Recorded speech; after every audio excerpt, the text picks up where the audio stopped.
Ahí está grabando, sí, sí. Pero yo no apreté nada. O sea, capaz que está Cata, Ah, porque pero está ahí el ya Cata. arrancó. Así que estamos Bien, bien. Empezó a... Sí, sí, buenísimo. le di el permiso. De lujo. Buenísimo. Bueno, entonces empezamos con algunas enfermedades infecciosas que vemos frecuentemente, hay otras que son más esporádicas, pero que se pueden dar en los sistemas de producción ovino-caprinos acá en Patagonia. Esto como para recordarles un poquito el origen de la enfermedad, digamos. No hay un origen místico ni de generación espontánea, como ya, bueno, ya está demostrado hace varios años, pero, pero sí que es complejo por ahí encontrarle la vuelta, el porqué de la enfermedad, ¿no? El por qué se ocurre un brote, por qué ocurre un animal enfermo, porque está, bueno, eso es debido porque tiene una multifactorialidad, digamos, hay muchos factores que intervienen en la presentación de la enfermedad o no. Recuerden que la salud animal, la salud es la ausencia de enfermedad y el bienestar del animal en buenas condiciones como para poder producir y estar en buenas condiciones con el medio, ¿no? Buena conectividad, buena, eh, óptima relación al medio. Entonces, la enfermedad, que es la presencia de esas alteraciones de la salud, su causa pues es multifactorial, digamos. Tiene que haber muchos factores que se concuerden, que se asocien para que generen esta trastorno, ¿no? Entonces, generalmente sí o sí tiene que estar la causa, ¿no? Digamos, no puede no estar la causa y producirse la enfermedad. Por supuesto que la causa o agente etiológico, como le decimos nosotros, es multivariado también, digamos, puede haber desde la causa puede ser un parásito, como por ejemplo lo que vieron ustedes de una fasciola hepática, o qué sé, un piojo masticador, o también puede ser el agente etiológico, puede ser, no sé, el mineral aumentado de concentración como el cobre, o disminuido de concentración como el cobre, o aumentado el, como es el molibdeno. Entonces, esa causa siempre tiene que estar, ¿no es cierto? Eso está bueno tenerlo en cuenta, pero no solamente con la presencia de la causa podemos encontrar la enfermedad. Tiene que tener, además de eso, de la causa, tiene que tener un medio susceptible, digamos, tiene que encontrarse con una población o un animal que sea susceptible a presentar esa enfermedad. Entonces, ¿cuál es un animal susceptible? Bueno, generalmente decimos que un animal, por ejemplo, em, la sarna ovina, digamos, el Sarcoptes, el Soroptes, es, es posible, digamos, como agente causal, es causal, pero si está metido dentro de, no sé, de un, no sé, un rodeo de caballos. ¿Se va a poder infectar? No sé, digamos, no puede producir la enfermedad porque no está el agente receptor de esa enfermedad. Entonces, tiene que estar tanto la población como especie, categoría, digamos, generalmente las categorías también son mayores susceptibles en algunos casos, en otros menos. Entonces, también esa susceptibilidad de la población o del huésped es necesario cumplirla, ¿no? Para producir la enfermedad. Entonces tenemos que tener la gente, tenemos que tener el huésped susceptible, el ambiente debe ser propicio para que se desarrolle esa enfermedad, digamos, no, generalmente, no sé, en caso póngale, no sé, intoxicación por cobre, en una producción extensiva, que no se produce ninguna suplementación, que no hay ningún manejo del- de la pastura, del pastizal, o no hay tampoco suplementación iatrogénica, digamos, de ninguna administración parenteral, ese ambiente no va a estar propicio, digamos, no va a estar habilitado para que se produzca un aumento de consumo de cobre. Entonces, es muy poco probable que se produzca la enfermedad. Puede estar la causa, puede estar el ambiente, pero no la población huésped susceptible, pero no el ambiente para el desarrollo. Entonces, no se va a dar esa enfermedad.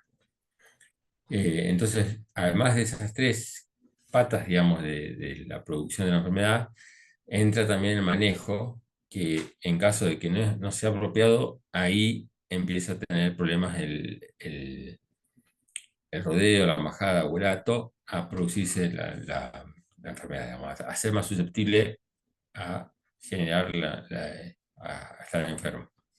Entonces, el manejo del, que contempla todo lo que es el manejo, digamos, desde el servicio, desde la nutrición, desde el bienestar animal.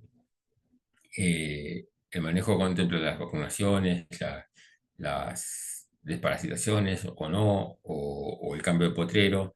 Todo eso, si no es apropiado, digamos, aumenta la probabilidad de de presentación de enfermedades en el grupo, ¿no? Entonces, bueno, eso como para que vayamos teniendo en cuenta. Bueno, ¿cómo afecta la enfermedad del sistema? Ustedes sabrán que, digamos, que hay pérdidas directas e indirectas de las enfermedades, no voy a hablar de todas, por supuesto, pero por supuesto las directas las que vemos nosotros, digamos, las pérdidas por muerte de individuo, esa es la que vamos a ver seguramente como pérdida directa más grave, pero también hay pérdidas en la producción, pérdidas en la calidad del producto, que si somos productores de calidad, que es lo que tratamos o bueno, o nuestros clientes son productores de esa calidad, tanto de carne como de fibra, eh, es importante tener en cuenta esa pérdida también por presencia de la enfermedad. No solamente muerte de animal o baja producción, sino que también disminución en la calidad, como vamos a ver en algunas enfermedades ahora en la siguiente clase, en la siguiente charla. Y también existen pérdidas indirectas que son a veces menospreciadas o bueno, como no se ven, las pérdidas directas son más fáciles de contar o de cuantificar, no se tienen en cuenta, pero las pérdidas indirectas son también por ahí las que nos van a llevar al fracaso, digamos, en mantener un sistema eficiente, ¿no? Entonces, por ejemplo, no sé, hay casos, como vamos a ver ahora, en enfermedades donde mantenemos animales improductivos dentro del rodeo, del hato, de la majada, y esos animales improductivos lo que hacen más que nada es consumir forraje y no producir absolutamente nada, o producir muy poco, o no cumplir con las expectativas, con el 100% de la producción del fin de por qué están en la majada.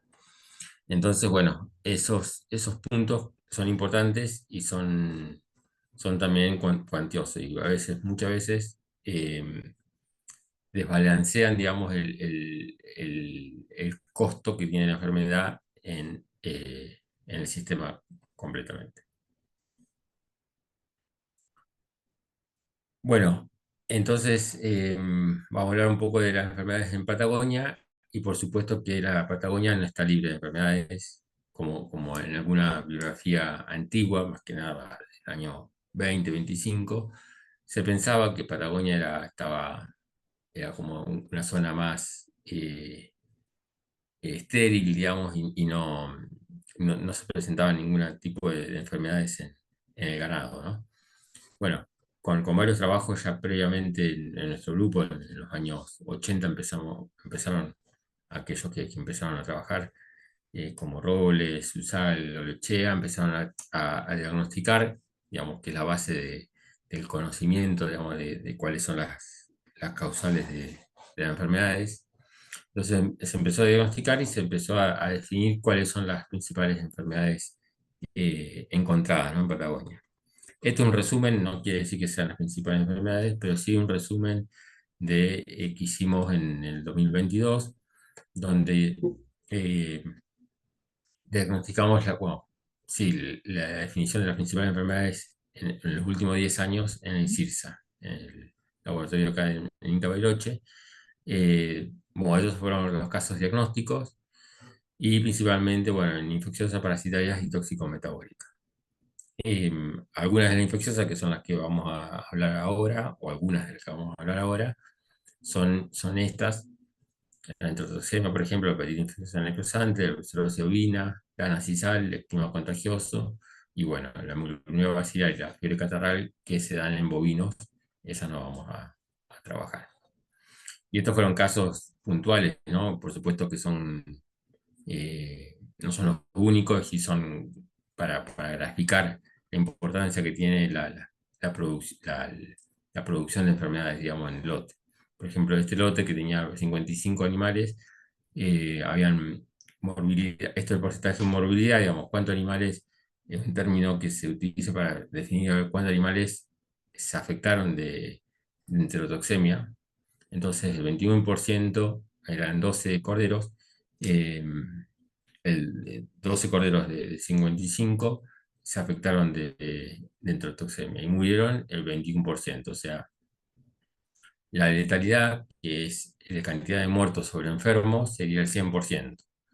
En este caso, es el porcentaje de mortalidad, que es el porcentaje de muertos sobre el total del lote. Y bueno, y el lugar, que también es a veces importante para tener en cuenta la dispersión de la enfermedad, ¿no? Entonces, bueno, este es un cuadrito resumen que lo pueden ver en el trabajo, seguramente Marcelo se los comentó también en el trabajo. Bueno, empezamos con algunas enfermedades. El eczema contagioso. El eczema contagioso es producido por un virus, parapoxvirus, que se lo dice, ya se lo conoce, como virus ORF. Es un virus que es pilotrópico, digamos, que se ubica en el epitelio, y le gusta eh, las partes, digamos, las células epiteliales del estratocornio.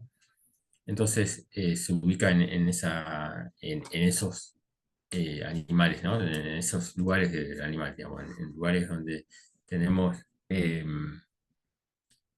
epitelio, digamos, fácil de multiplicación, o sea, de generación. Entonces, en el morro, por ejemplo, tenemos también en pezuña, o en ure, o en vulva, en prepucio.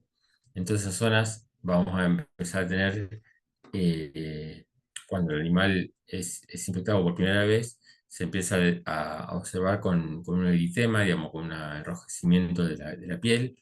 Luego se transforman en vesículas, en vápulas, y finalmente en costras, como vemos en este cordero ya avanzado, donde vemos la cantidad de costras que tienen en el epitelio, ¿no? En este caso, en el morro. Em, la entrada por ahí generalmente es debido al ingreso de animales adultos. Por ahí, en una majada que ya hayan tenido eczema, la presencia de la enfermedad hace que también la inmunidad de ese hato o esa majada sea elevada, digamos, sea buena. Entonces, no vamos a observar animales afectados de eczema si la majada o el hato ya ha tenido la enfermedad, ya ha cursado. Esto es, por ejemplo, la chiva adulta, donde seguramente cuando fue un animal joven, con diente de leche o dos dientes, haya sufrido lesiones clínicas más severas, pero ha quedado con alguna remanente, ¿no? De unas pápulas más o menos eh, chiquititas, digamos, casi imperceptibles, que se pueden, por supuesto, observar en la clínica. Ahí lo vamos a ver cuando vayamos a hacer la parte presencial. En la revisión clínica podemos sospechar de que el animal cursó un brote de eczema contagioso si tenemos unas pápulas o costritas dentro del morro, ¿no? Eh, entonces, la forma de ingreso del animal, de la enfermedad en el establecimiento o en la majada, es cuando nosotros compramos o nos prestan animales con este tipo de lesión.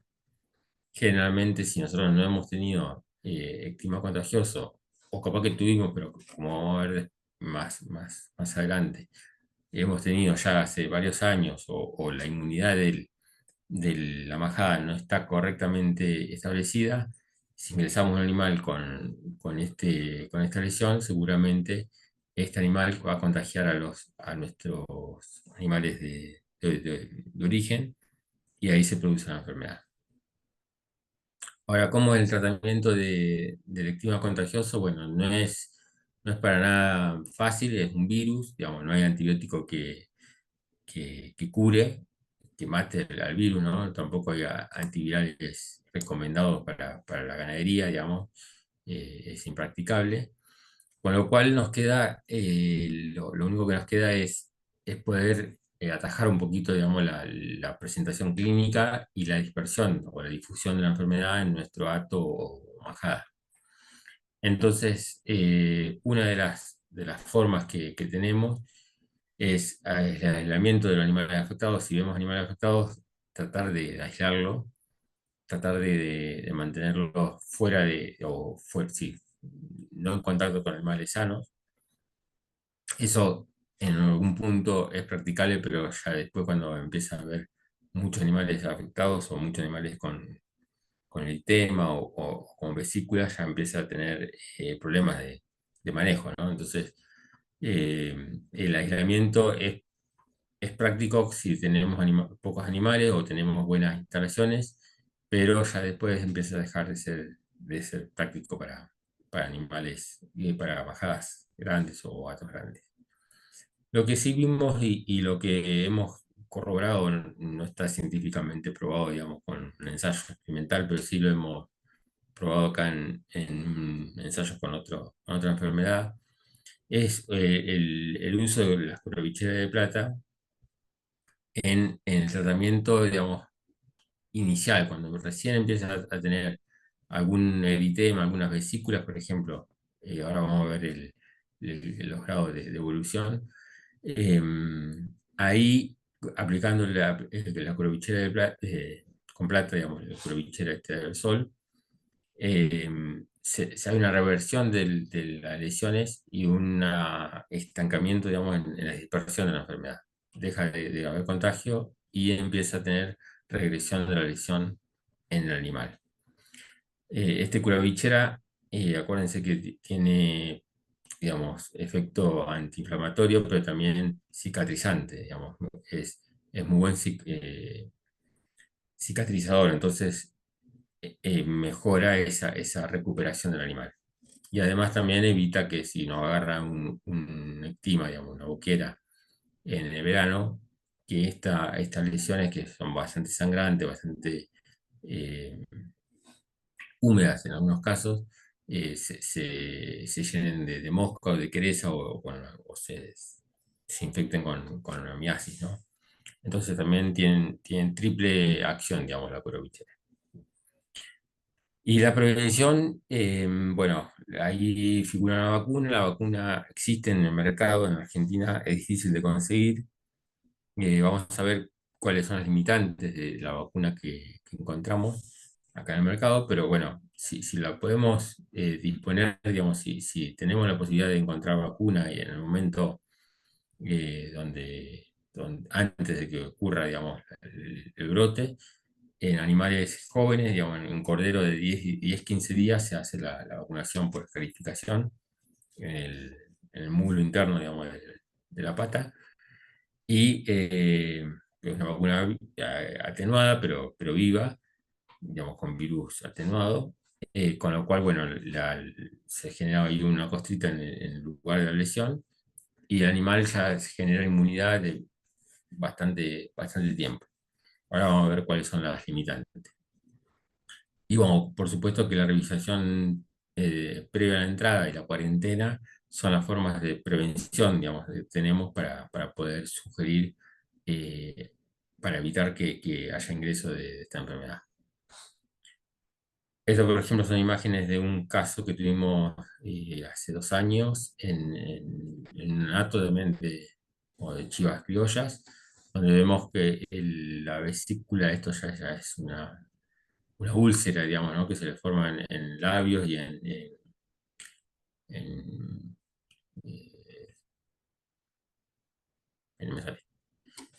sabía gingivitis, pero no me sale la palabra. Em, Encías.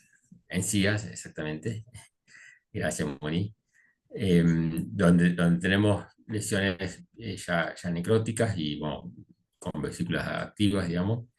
Y esto es un cabrito y en la madre tenían costras con úlceras también, ya cicatrizadas, pero bueno, algunas activas y otras cicatrizadas, también con procesos ulcerativos, digamos, del epitelio, ¿no?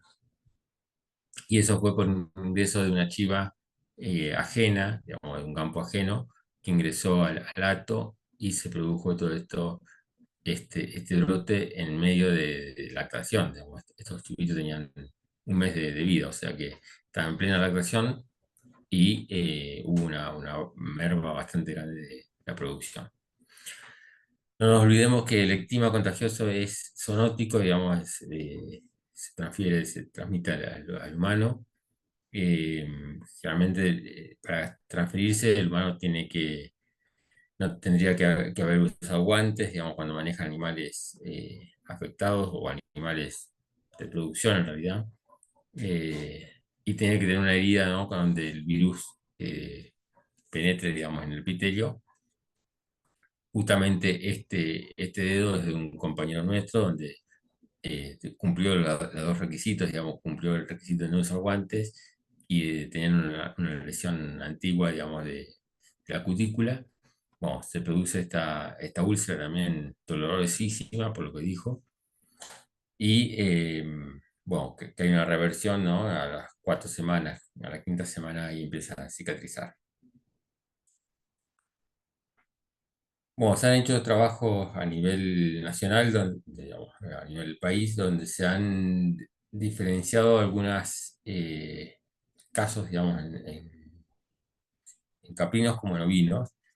Y lo que se vio principalmente es que hay una gran diversidad de cepas. Esto quiere decir que hay muchas, en cada caso era una cepa diferente, digamos, no era que había una sola cepa para todo el país y para todas las especies. Hay diferencia genéticamente entre ovinos y caprinos, digamos, el que afecta a ovinos, por lo menos en estos estudios y en estudios también internacionales en otros lugares del mundo, existe una cierta diferencia genética, con lo cual se sospecha de que no hay un contagio directo, digamos, entre caprinos y ovinos con el mismo brote, ¿no? Y lo que sí hay es un alto grado de recombinación entre, digamos, dentro de la cepa hay como muy elevado grado de duplicación del virus, hay también elevado grado de recombinación, con lo cual, bueno, puede ser de que una cepa mute y se vaya de una especie a otra, pero por el grado de recombinación que tienen, no por las características genéticas, digamos, que tienen que tener esas cepas. Y eso es una de las cuestiones de por qué la vacuna que está en el mercado no es del 100% efectiva ni mucho menos, digamos. Tiene una efectividad aproximadamente entre 40 y 50% y es debido a que la vacuna que está en el mercado es solamente producida con una sola cepa y una cepa uruguaya.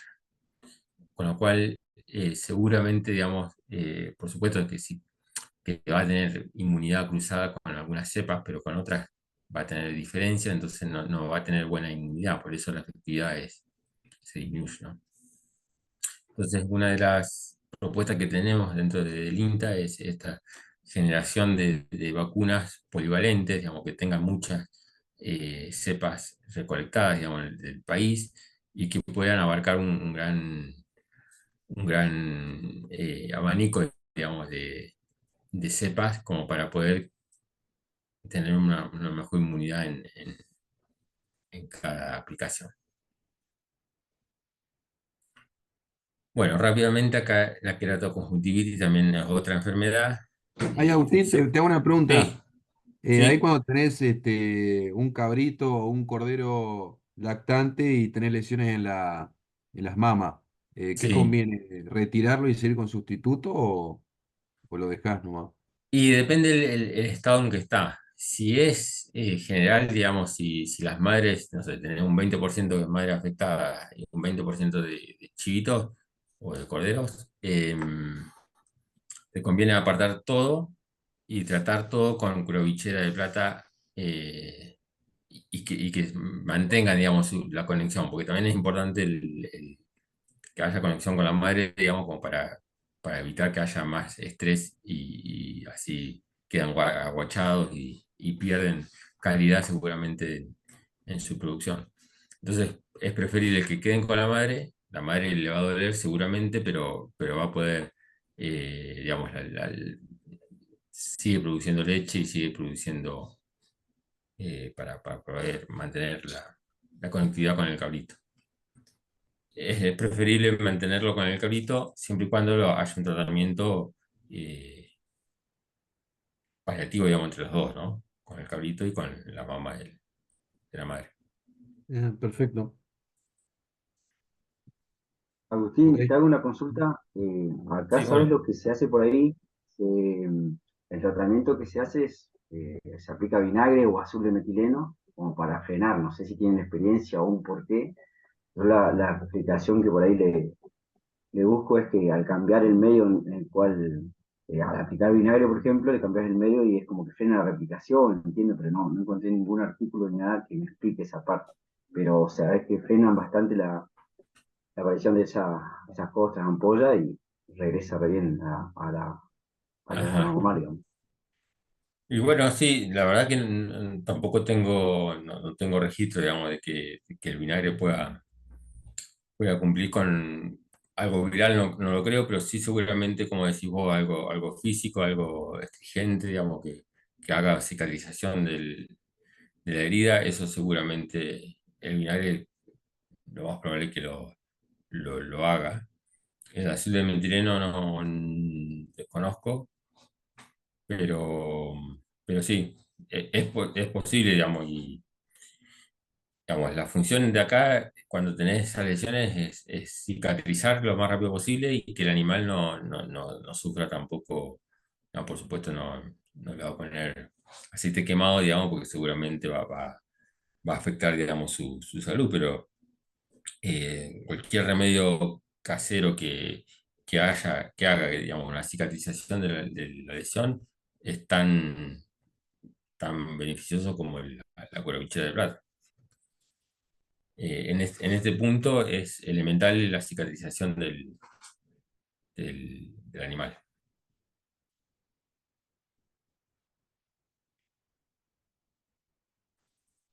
¿Seguimos? Sí, sí, sí. La queratoconjuntivitis también es una enfermedad bastante severa porque, bueno, se transfiere, se transmite y se contagia en forma muy, muy rápida.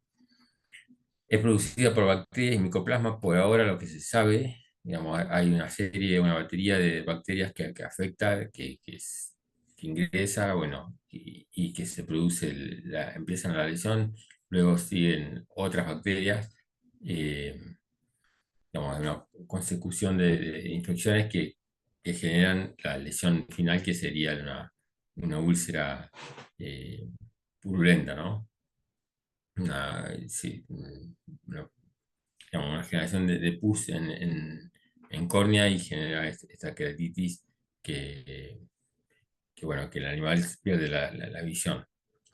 Bueno, se detecta con los primeros síntomas, que es el lagrimeo, ojos rojos, y bueno, luego la nube, que es la opacidad corneal, y luego ya también con pus a los finales de la enfermedad.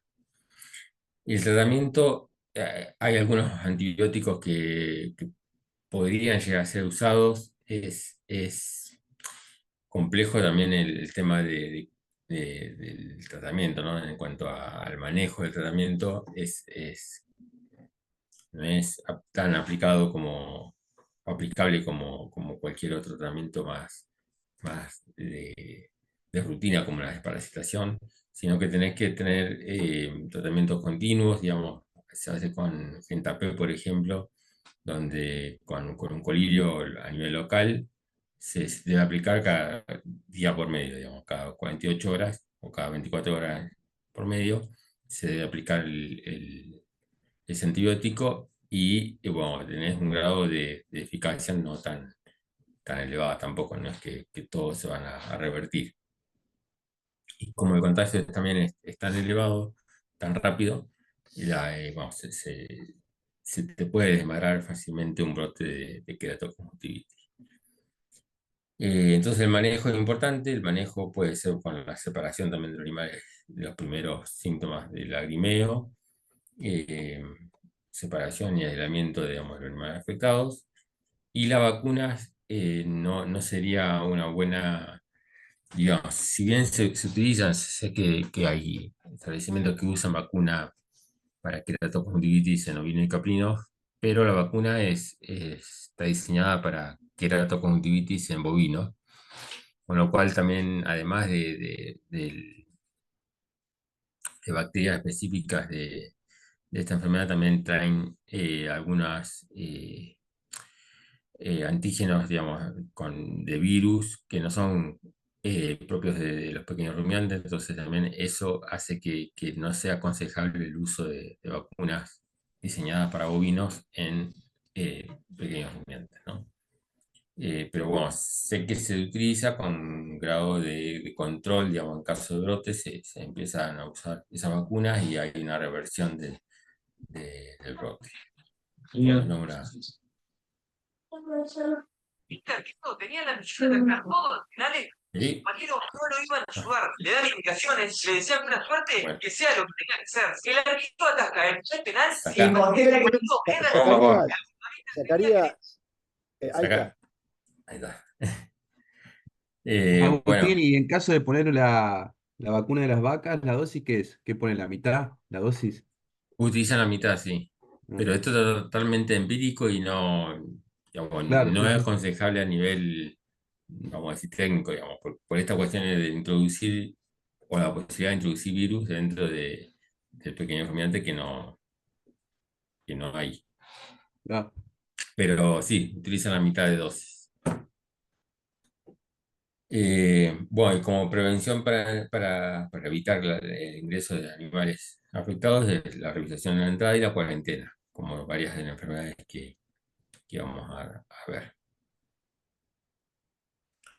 Otra de las Agustín, enfermedades que es, sí, perdón, antibiótico para la queratoconjuntivitis en ovinos, ¿se puede usar pilimicina en hay una bovinos? trimicosina, sí. Eh, hay una trimicosina que se utiliza, pero ah, hay hay un solo laboratorio que produce para ovino. Hay que tener cuidado porque la trimicosina es cardiotóxica en pequeños rumiantes, excepto una sal de trimicosina que no me acuerdo ahora ahí mañana se los paso por WhatsApp. Pero hay una farmacéutica que hace la timicosina propia para pequeños rumiantes, apropiada para, digamos, segura para aplicación de esto. Si no, también con oxitetraciclina digamos, se hacen los tratamientos. Pero la timicosina es mucho Claro, más viste que la precisa, pilimicina digamos. la aplicás cada, no me acuerdo cuánto es, 6 horas. No, este antibiótico, tanto la timicosina como bueno, la oxi sí, una vez cada 3 días, cada 72 horas. Y la timicosina, la que viene, el fabricante, digamos, la farmacéutica, sugiere una vez por semana, que también te facilita, digamos, el manejo en sí. Nosotros lo probamos, pero no lo pudimos evaluar, digamos. Hicimos la prueba y no pudimos volver al campo para evaluar a ver qué grado de eficacia tenía. Pero bueno, según comentarios anduvo bien, pero no sabíamos si otros factores también intervinieron en la mejoría y eso. Pero bueno, fue una evaluación eh, experimental, vamos a decir.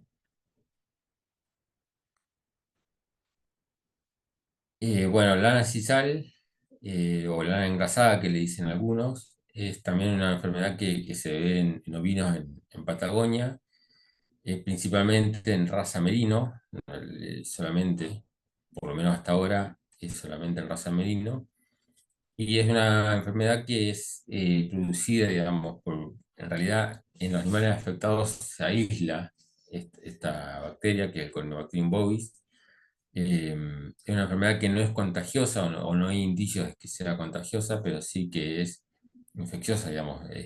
Se producen lesiones y ahí se produce el crecimiento exponencial de esta bacteria. Y se detecta, bueno, clínicamente, como ven en la foto, con una depresión del vellón, digamos, el vellón está hundido, está apelmazado, no está pegado, sino apelmazado solamente, y, bueno, un poco más oscuro que el vellón sano, vamos a decir, ¿no? Y eso, esta lesión, bueno, cuando lo abrimos al vellón, vemos que la piel está enrojecida, se quiebra, digamos, se corta, se raja y tiene las fibras medulares con alta cantidad de grasa, de suarda y aglutinada, digamos, en forma de hilo sisal que se le dice, que se forma todo más plegado, ¿no? El tratamiento, si bien hay pruebas hechas también a campo, nosotros hicimos un experimento bastante controlado en un campo, donde sí hicimos tratamiento de antibióticos y si bien matás a la bacteria, digamos, haces una terapia antibacteriana, el- tanto la lesión clínica que generalmente no revierte, digamos, se mantiene esta producción de suarda. Y también hay una reversión, digamos, la bacteria vuelve a aparecer después de 3 semanas, 4 semanas de aplicado el tratamiento. O sea, hay una antibiótico-terapia, digamos, eficaz por 3 semanas, pero después revierte de vuelta y empieza a aparecer de vuelta la Corynebacterium. Con lo cual, no es apropiado la aplicación de antibióticos. Eh, entonces, lo que se piensa también dentro de lo que venimos estudiando es que tiene alguna predisposición genética, algunas líneas genéticas familiares, digamos, de merino, generalmente aquellas merinos cerrados de vellón, son los que más propensos a tener esta enfermedad son. Y eso debido a que, bueno, que posiblemente la patogenia, digamos, cómo se produce esta enfermedad y cómo se genera, es porque hay un cambio en el microbioma de la piel de animales que tienen el vello muy cerrado, entonces no hay buena aireación, no hay buena eh, digamos, permeabilidad de diferentes factores, agentes, entonces empieza a tener un cambio en la biosis, ¿cómo es? En la flora de la piel, y ahí prolifera la Corynebacterium y genera esa dermatitis que produce gran cantidad de suarda.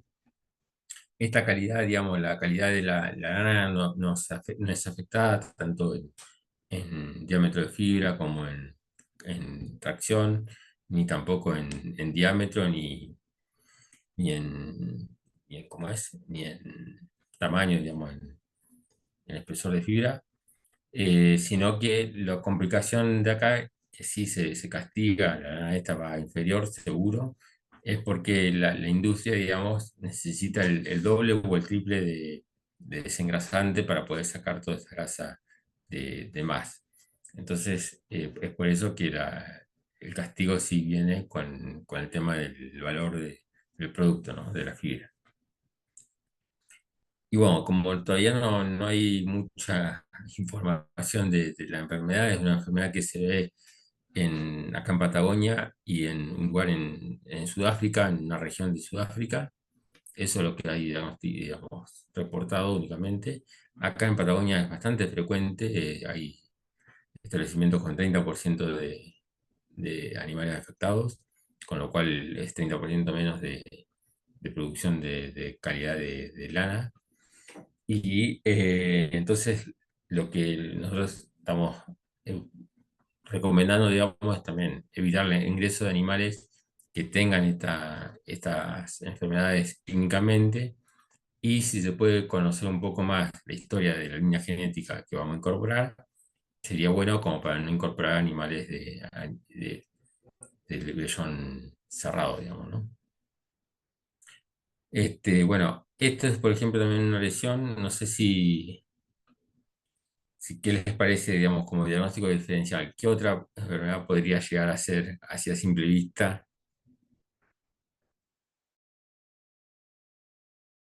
una posibilidad, digamos, Y habíamos de... visto sarna cuando arranca, una pequeña Ajá, lesión así. muy bien, perfecto.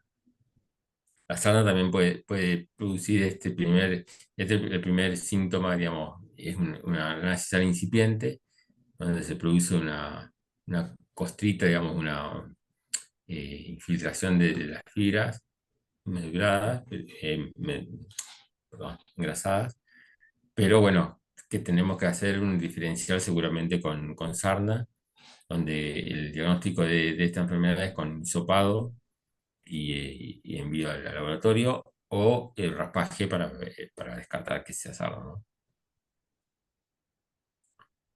Así que bueno, esta también es una enfermedad bastante presente en Patagonia.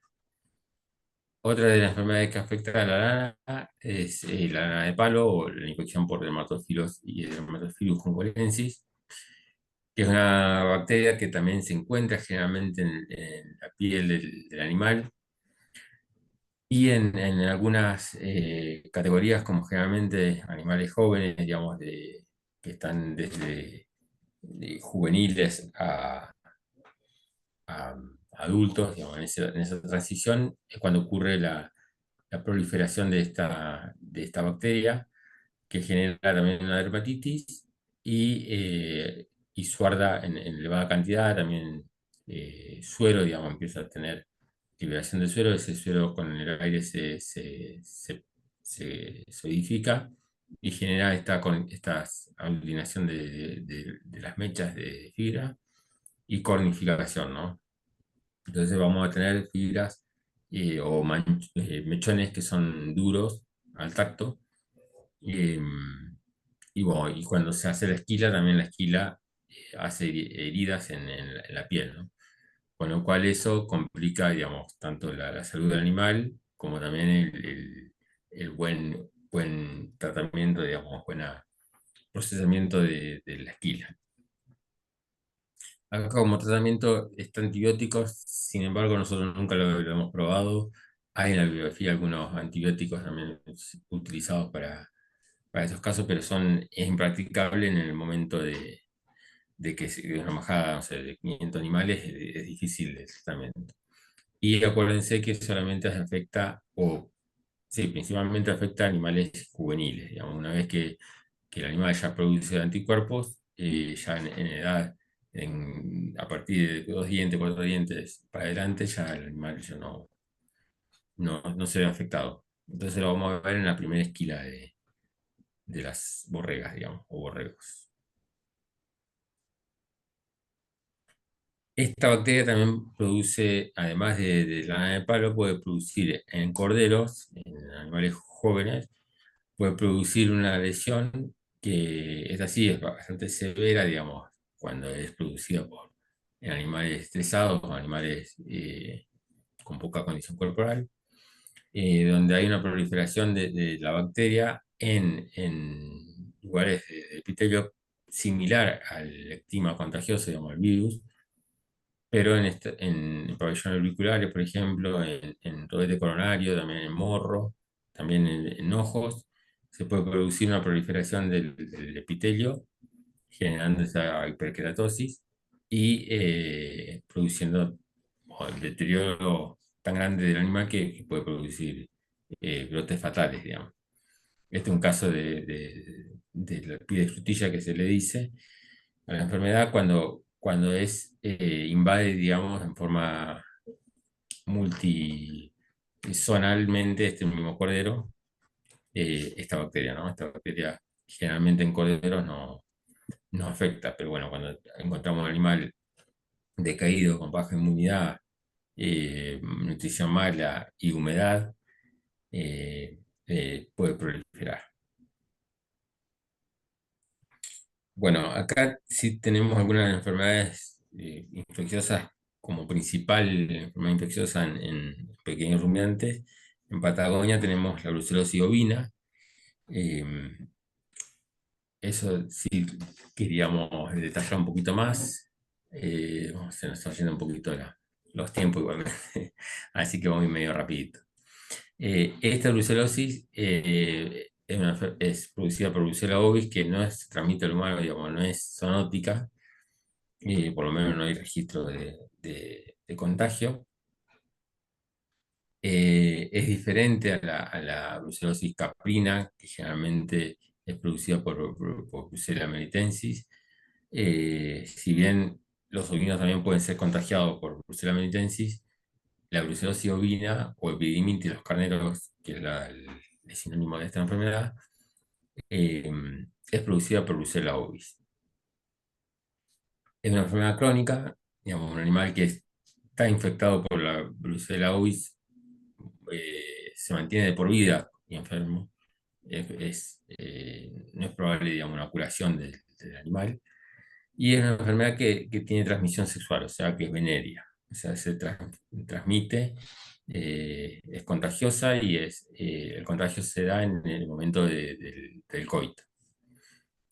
¿En qué momentos del año es más propenso la infección o el contagio, digamos? En el preservicio, cuando están todos los machos juntos, esperando ser alargados al servicio. En ese momento los machos empiezan a tener celo, empiezan a tener actividad sexual y, como ustedes saben, también tienen actividad homosexual, digamos. Entonces, en todas esas actividades hay un alto grado de contagio de la enfermedad. Y bueno, y después en el servicio propiamente, cuando tenemos ya los machos con las hembras, hay contagio pasivo, digamos, entre macho y macho por servicio de la hembra. Y bueno, como tendría que haber dicho antes, pero es una enfermedad que afecta únicamente al macho, al carnero o al retajo, en caso de, digamos, machos enteros, y produce infertilidad. Diferentes grados de infertilidad, digamos, de esterilidad hasta su infertilidad, pero básicamente lo que produce es una alteración en la producción de espermatozoides de buena calidad, con lo cual hay algún grado de infertilidad en su, en su calidad de espermática. Te consulto, ¿la bacteria se encuentra en los testículos? O sea, la consulta es por los capones, ¿transmiten también o no? Claro, una vez, no, la bacteria es contagiada, ¿no? por actividad sexual. Una vez que entra al organismo, por ejemplo, un animal sano, si el capón no tiene, digamos, actividad sexual positiva, siempre es pasiva en todo caso. En ese caso no hay forma digamos, de que acantone la bacteria en ese animal, en el capón. La bacteria se va a acantonar generalmente en epidimo o en órganos sexuales internos, digamos, tanto en vesícula seminal como en ampollas vesiculares. En esas órganos donde mayor cantidad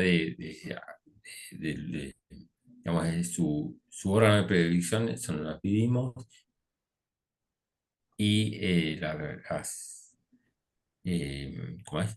Las glándulas sexuales internas, que eso lo tienen, bueno, lo van a tener todos, ¿no? Tanto los capones como los machos enteros. Pero en caso del macho entero es cuando empieza a tener la actividad sexual, entonces ese es el que puede tener contagio activo, digamos.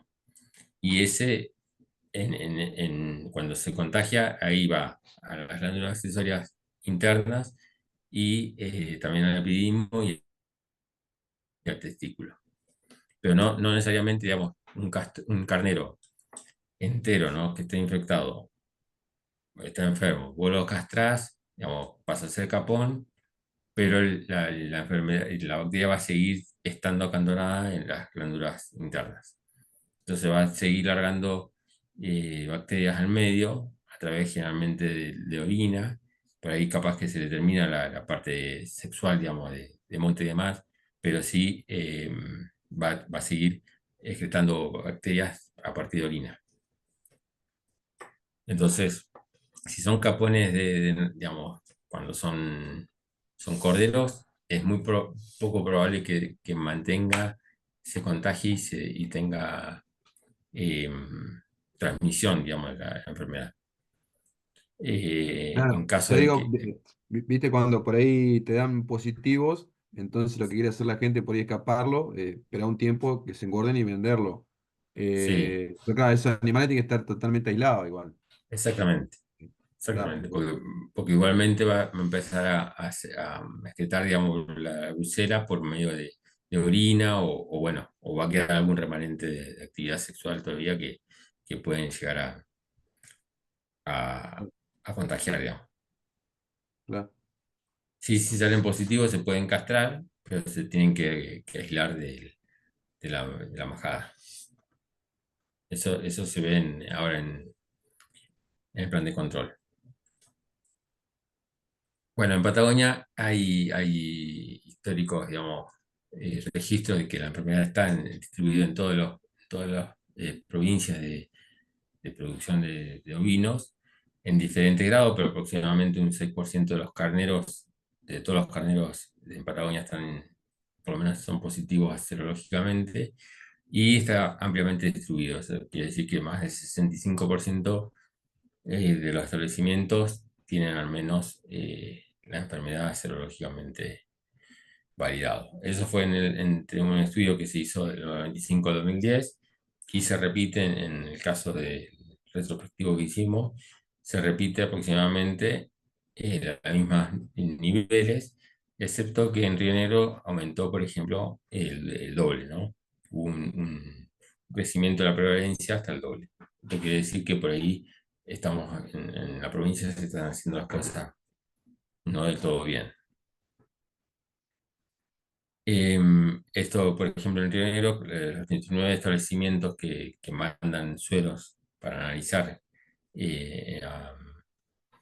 acá a Bariloche, encontramos que el 45% son de riesgo mínimo, quiere decir que son establecimientos que dan negativos, no son libres, pero sí que dan negativos, digamos que tienen muy baja prevalencia o cero prevalencia y 55% con riesgo alto de tener animales más del 10%, digamos, con prevalencia más del 10% de brucelosis, o entre el 1 y el 10, que son también considerados de riesgo alto. Bueno, ¿cómo es el diagnóstico de esta enfermedad? Se, hay diferentes métodos, digamos, de diagnóstico. El principal o el más básico, que no por eso es despreciable, digamos, se tiene que hacer, es la revisación clínica, que es la que vamos a trabajar en la parte práctica la semana que viene, donde revisamos clínicamente los animales, bueno, toda la parte eh, completa, digamos, del animal, pero también a nivel de brucelosis, lo que vamos a prestar atención son los testículos y los epididimos, como dice Licha, digamos, puede afectar al testículo y también al epididimo.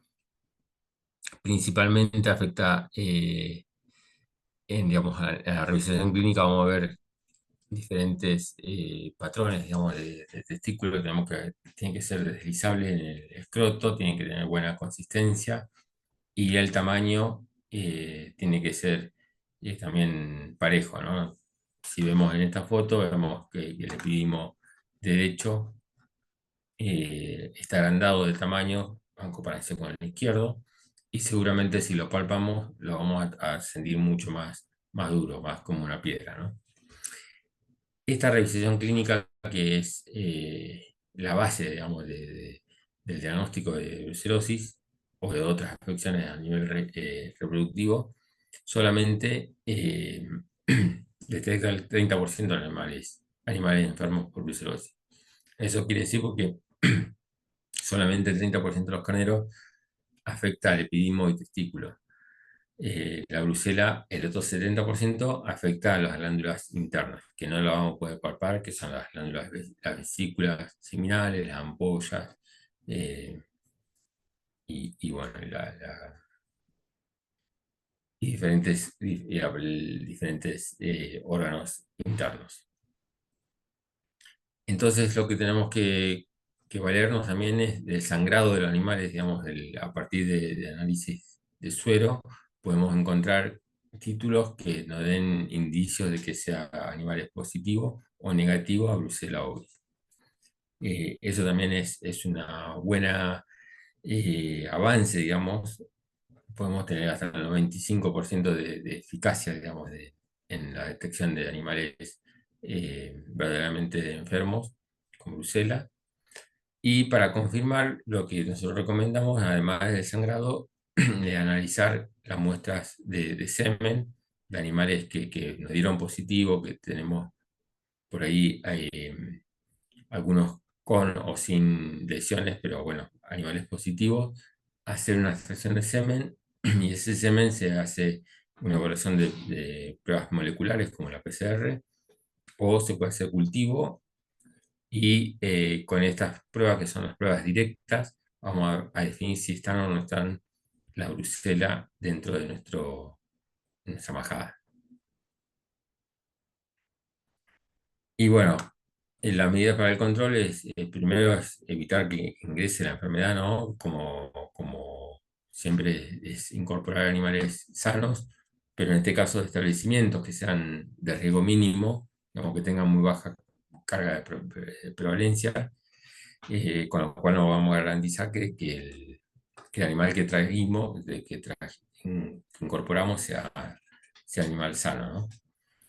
Bueno, manejar la categoría aparte, digamos, los carneritos de 2 dientes con los carneros adultos, eso está bueno separarlos, como para que no haya contagio de animales adultos, animales jóvenes, bueno, por monta y demás se puede contagiar, entonces eso está bueno separar.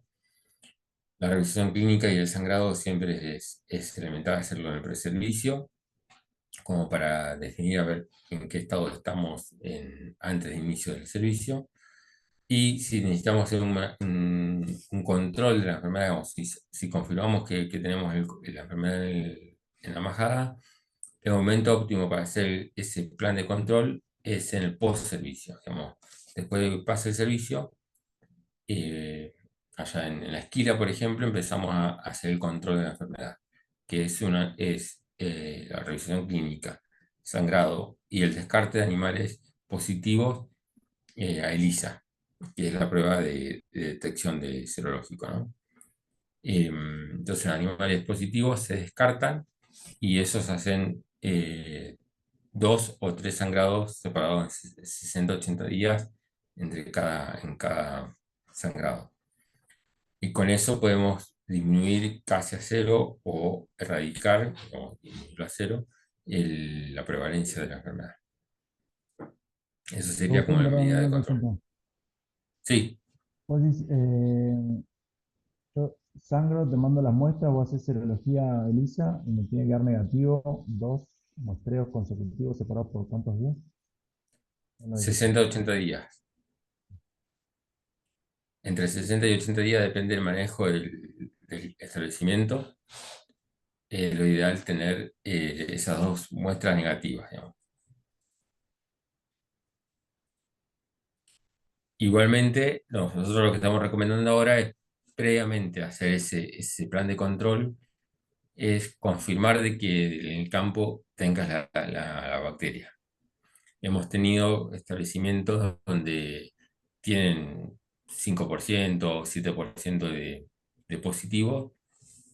Cuando vamos a hacer la confirmación, que es la extracción de semen y evaluación digamos, por pruebas directas, tanto por PCR o cultivo, nos dimos cuenta que en ninguno de los animales positivos se pudo detectar la bacteria. Entonces también, como todos saben, digamos, el diagnóstico no es 100% eficiente, digamos. El diagnóstico eh, clínico te detecta solamente el 30%. El serológico por ahí el 95, 96. Pero te queda un 4 o 5% que o te dan positivo, falso positivo o falso negativo. Con lo cual es elemental hacer la confirmación, como para ir al plan de control sabiendo de que tenés la bacteria en el campo. Por ejemplo, una técnica que suele dar algunos falsos positivos es el BPA. Por ejemplo, si yo hago el BPA y tengo, no sé, 10 animales positivos, lo podría confirmar o sea, lo confirmo con ELISA. O sea, vuelvo a El, sangrar a esos 10. Pero, ¿y si, porque confirmar de nuevo con BPA a esos 10 no sirve. no, no, en brucelosis ovina el BPA es una técnica diagnóstica también serológica, pero para brucelas rugosas, lisas, perdón, que son la abortus, por ejemplo, la que afecta a la vaca, o la Claro, melitensis. Pero en bien, el caso de la brucela ovis, las técnicas diagnósticas que están oficialmente aprobadas en Argentina son el ELISA o la inmunodifusión en gel de agar, claro. o la fijación de complemento que prácticamente no se hace en Argentina. Ah. Pero La lo que sí se podría hacer entonces, BPA, y a esos que me dieron positivo, confirmarlos con eh, ELISA. inmunodifusión en gel de agar, sí. PPA no se No, puede hacer, no se hace digamos, BPA Ah, está en bien. PETA. claro, no se hace en ovinos. Ah, perfecto, perfecto. No es la prueba tamiz. La prueba tamiz es el ELISA o la inmunodifusión en gel de agar. La inmunodifusión de gel de agar tenés mucho menor eficiencia, digamos, que la ELISA, con lo cual, bueno, no es recomendable para un control de la enfermedad, su uso. Sí, el ELISA, los positivos de ELISA lo podés confirmar con la extracción de semen y evaluación de algunas pruebas diagnósticas directas, como cultivo o PCR. Eso sí. Agustín, nombraste la brucelosis melitensis hoy que podía afectar también al ovino, perdón. Sí. Que da la misma. No, bueno, acá en Patagonia somos una región libre de Brucella melitensis, digamos, no Sí, existe el reporte de que haya Brucella melitensis, pero sí en otros lugares, como seguramente lo va a comentar Juan, allá en el NOA o en el NEA también, ahí capaz que Licha tiene algo de experiencia. En Corrientes, por ejemplo, en Chaco, existe la asociación entre chivos y ovejas juntos, y allá sí hay melitensis, Brucella melitensis. Y la Brucella melitensis se comporta similar a la de abortus, a la de vaca. O sea, afecta básicamente, produce aborto y afecta básicamente a la hembra. Al macho generalmente no produce lesiones clínicas evidentes, ni es el portador, ni el diseminador de la enfermedad. bueno, El melitensis prácticamente hace abortos bueno, y el aborto es el productor de las bacterias, digamos. Pero en Patagonia somos libres, de una región libre, ya, por eso en Chivas tampoco lo vamos a ver, digamos, como enfermedad, porque no está en Patagonia. sí.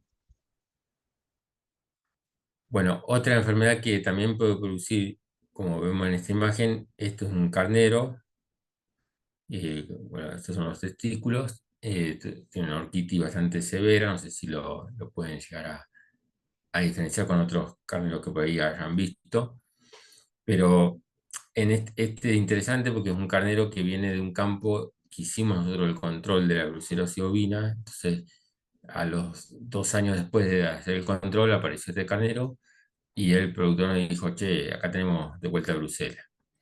Bueno, hicimos el diagnóstico y lo que nos encontramos es esta enfermedad que la orquiopedinitis también es una inflamación, digamos, del testículo y del epidimo por alguna de estas dos bacterias, que es Staphylococcus aureus o Actinobacillus semini.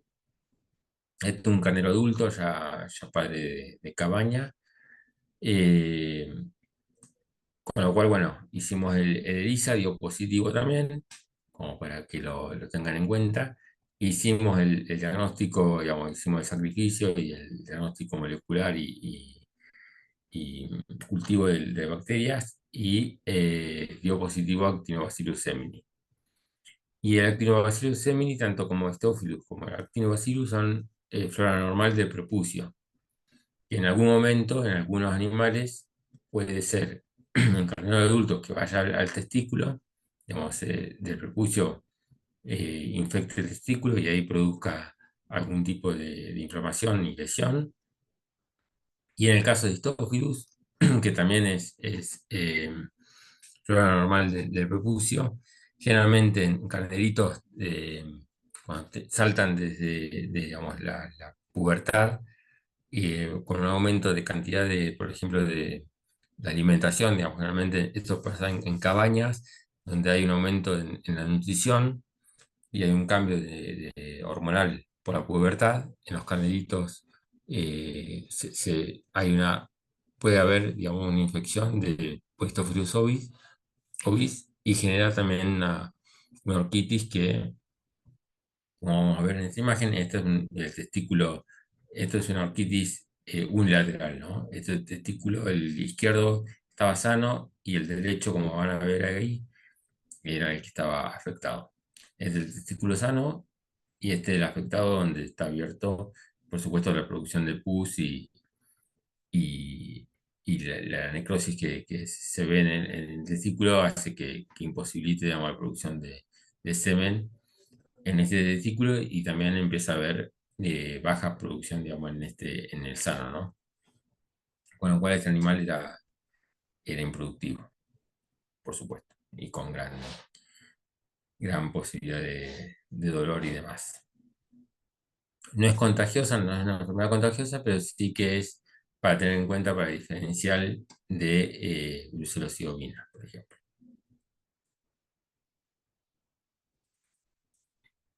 Bueno, otras enfermedades que también lo vamos a pasar medio rápido son las neoporosis y toxoplasmosis que producen también aborto, como le había comentado Mercedes Llovera. Son parásitos intracelulares, bueno, generalmente está asociado a la presencia de perros en el campo o de gatos en el caso de toxoplasma, que están junto con el forraje, por ejemplo. Esa es la principal vía, digamos, de contagio de los animales. Em, Generalmente en la región, en Patagonia, tenemos una alta prevalencia, digamos, de toxoplasmosis en caprino, ¿no? En ovinos es relativamente menor y eso seguramente por el sistema de manejo, digamos, de los caprinos en comparación con los bovinos, que los caprinos generalmente están más cerca de la casa, donde hay presencia de gatos, donde estamos con el alimento por ahí cercano, con el forraje. Entonces, esa es nuestra hipótesis, ¿no? Sí, hemos visto algunos casos, por ahora encontramos dos abortos, digamos, producidos por toxoplasma, totalmente en forma aislada, pero bueno, sí se han diagnosticado abortos, digamos, no en forma de tormenta, pero sí en, en tanto en Chubut como en Río Negro hemos encontrado dos casos de aborto por toxoplasma. O sea que es una enfermedad que se tiene que empezar a tener en cuenta porque además es zoonótica y produce, bueno, eh, un grado de, digamos, de afección también al humano que es importante de tener en cuenta. Otra de las infecciosas que hemos determinado acá en la región es la listeriosis. No sé si la conocen, la reconocen, pero bueno, también es una bacteria que se encuentra en el suelo, digamos, generalmente está en el suelo, y por por mala conservación, digamos, de la producción digamos, del silo, cuando no se llega a una buena eh, fermentación del silo, esa contaminación que a veces se atrae por el tema de la tierra, las bacterias quedan vivas, digamos, se multiplican y cuando es consumido el silo por rumiantes, se produce la enfermedad. Que generalmente bueno, esto es una oveja ya en en los últimos estadios, pero generalmente son ovejas que andan en círculo, digamos, que tienen problemas nerviosos y se dan esas tres presentaciones, nerviosa, digestiva y abortigénica. Y hay una presentación mixta que puede ser de las tres o de dos de ellas presentaciones, ¿no? Nosotros hemos tenido una mixta acá en Río Negro, donde por consumo de silo se produjo, bueno, lesiones en el sistema nervioso central. Este es un cerebro de una oveja, un corte, ¿no? Histopatológico, tenemos las neuronas y muchísimas células inflamatorias. Y bueno, asociado a la presentación nerviosa también encontramos abortos, con muerte bueno, por supuesto, producción de abortos en esa majada. Y por último, tenemos las bronconeumonías, que también es otra enfermedad diagnosticada acá en la zona, tanto en ovinos como en caprinos. No es de las principales, por supuesto, porque bueno, generalmente esta enfermedad, por ejemplo, en lugares donde tenemos producción intensiva, como en Europa o aquí en Brasil, también es importante. En condiciones intensivas sí es una enfermedad importante, si no la principal, de mortandad en animales de crecimiento, porque bueno, se produce, los factores predisponentes para producir esta enfermedad son el estrés, la humedad y el hacinamiento de, de los animales. Entonces, en nuestro caso, generalmente no tenemos estos factores de estrés o estos factores de predisponentes, pero bueno, sí, en el caso que fueron estos dos casos, por ejemplo, este fue un ensayo de suplementación con un suplemento mineral, con lo cual hubo un hacinamiento y hubo humedad justamente en el momento ese donde hubo la suplementación, aumento de estrés y generó la producción de la neumonía, que es más que nada una introducción, digamos, es eh, cuando, bueno, la magemia hemolítica, que es la bacteria, que es también flora normal de la parte de las vías aéreas altas, digamos, infecta o se desplaza hacia los pulmones y produce esta lesión que es una necrosis masiva de los pulmones, o sea, eh, desde que de tener alvéolos, que esto es lo normal, digamos, de tener pulmones llenos de aire o pulmones con alvéolos llenos de aire, pasan a tener pulmones macizos, donde no tenemos intercambio gaseoso de aire, ¿no? Y también los conductos, tanto los bronquiolos como los bronquios, están tapados por mucus propio de esta enfermedad. Bueno, eso como para comentarles que también existen estas enfermedades infecciosas que por ahí son, en nuestro caso, por el sistema de producción, no son elevadas en su prevalencia, pero sí pueden ocurrir y ocurren. Así que bueno, si tienen alguna consulta o comentario, Yo, Agustín, ahí en eh, la listeriosis, sí. eh, ¿se la relaciona con algún tipo de silo? ¿Hacia algún grano, alguna... eh, Mm, o- ahí me mataste, che.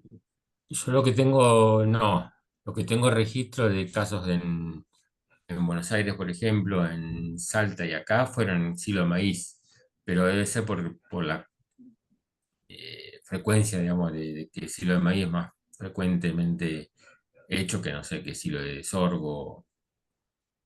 Pero es una bacteria que está ubicua en cualquier suelo, digamos, en suelo normal, vamos a decir, ya te ubico ahí. Entonces, cualquier ensilado que está mal fermentado es propenso a que esa bacteria permanezca en el silo bueno, y se reproduzca, ¿no? Ajá. Pero no tengo registro de que haya una mayor cantidad, no sé, en un tipo de silo o en otro. Si me deciden esos hilos, si vos después vieron que los hilos están diferenciados, digamos, si son en pozo o en bolsa, bueno, eso los agrónomos seguramente lo tienen más claro que yo. Bueno, el silo bolsa es, digamos, cuando se utiliza mejor el corte, digamos, de la planta y el ensilado es mucho menos propenso a tener eh, digamos, la bacteria dentro del material incidado, que en comparación con los hilos en pozo, ¿no? Pero bueno, igualmente se producen algunos casos con silo bolsa.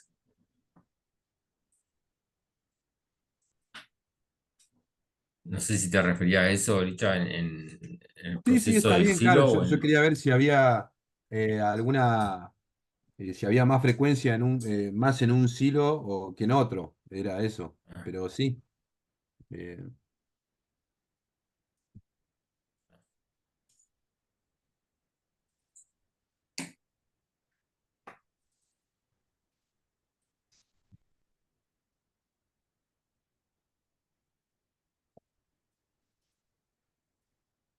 Bueno, no sé si alguno más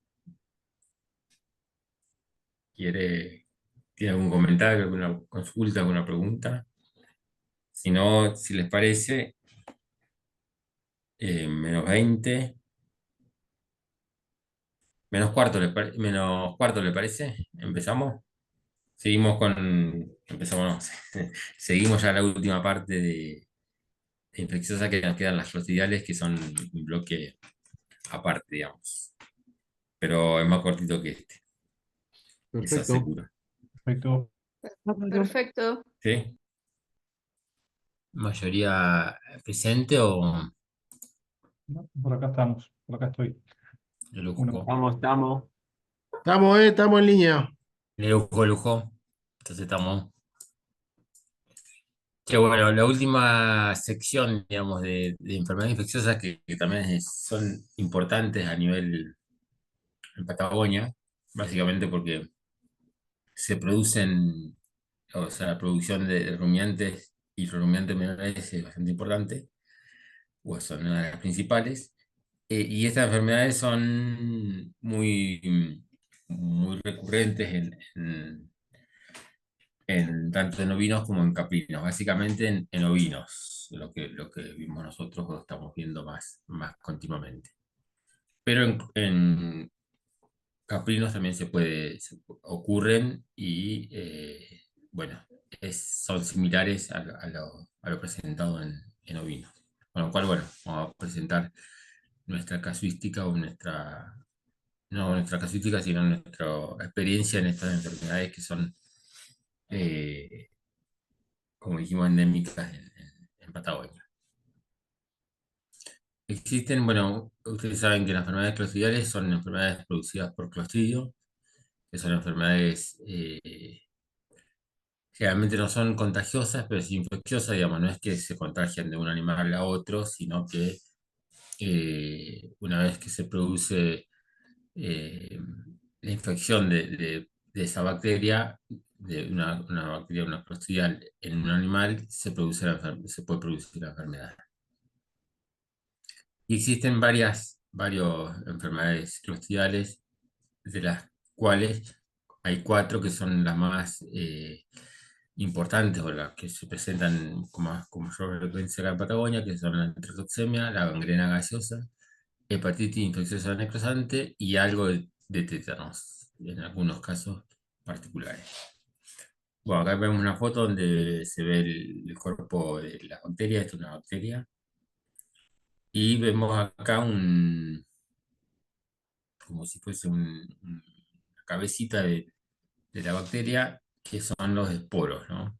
Que son la forma que se mantienen latentes o de por vida en el medio ambiente. Digamos. Este esporo, cuando la bacteria que se muere, este esporo queda latente en el medio y puede llegar a permanecer hasta que venga un animal, lo consuma y bueno, se produzca esta nueva formación de bacterias vegetativas. Entonces, como características generales de las enfermedades son enfermedades que se producen por bacterias que son esporulantes, como lo mostramos ahí en la foto anterior, que están representados en esta siguilla de diapositiva, van a estar representados por un puntito o un círculo azul.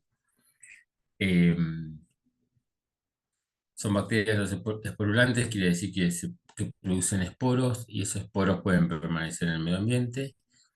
Son anaerobias, digamos, estas bacterias van a crecer cuando el medio ambiente donde crecen ellas, digamos, no existe aire, no existe oxígeno.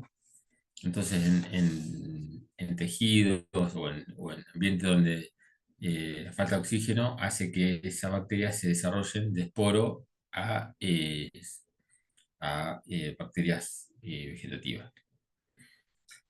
Y también como característica general es que las enfermedades residuales se las denomina como toxinfecciones, porque en realidad la enfermedad en sí es causada generalmente por la producción de toxinas, digamos, que son producidas por la bacteria vegetativa, la bacteria vegetativa está representada por este bastoncito medio marroncito, y la toxina por esta estrella, ¿no? Roja.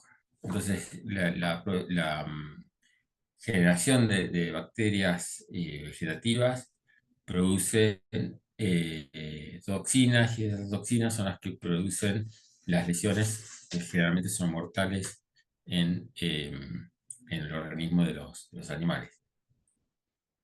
Esas toxinas hay una variedad grande de toxinas diferentes que tienen diferentes órganos blancos, vamos a decir, o sistemas de afección. Generalmente producen alteraciones a nivel vascular. Estas toxinas producen alteraciones a nivel vascular, esto quiere decir, producen edema, producen, bueno, rotura de los vasos, pequeños vasos, entonces empiezan a haber necrosis, digamos, perivasculares. Bueno, son enfermedades que son agudas, digamos, que se producen en forma muy, muy rápida, digamos. Rara vez vamos a encontrar animales con 7 días de curso de alguna enfermedad clostridial. Generalmente son enfermedades que cuando ocurren se produce la muerte en 24 48 horas del animal, ¿no? Y la letalidad es alta, digamos. Un animal que es afectado por las bacterias clostridiales generalmente se muere, digamos. Es muy poco probable que se recupere en eh, forma rutinaria, ¿no? Sin ningún tratamiento. E incluso los tratamientos antibióticos no llegan a ser efectivos porque en realidad lo que produce la muerte, acuérdense que son las toxinas. Entonces, una vez que el antibiótico puede intervenir, digamos, en la bacteria vegetativa, puede matar la bacteria vegetativa, pero la toxina se mantiene activa en la circulación. Entonces, una vez que se produce esa producción de la toxina, es muy poco probable que los antibióticos evite la muerte del animal.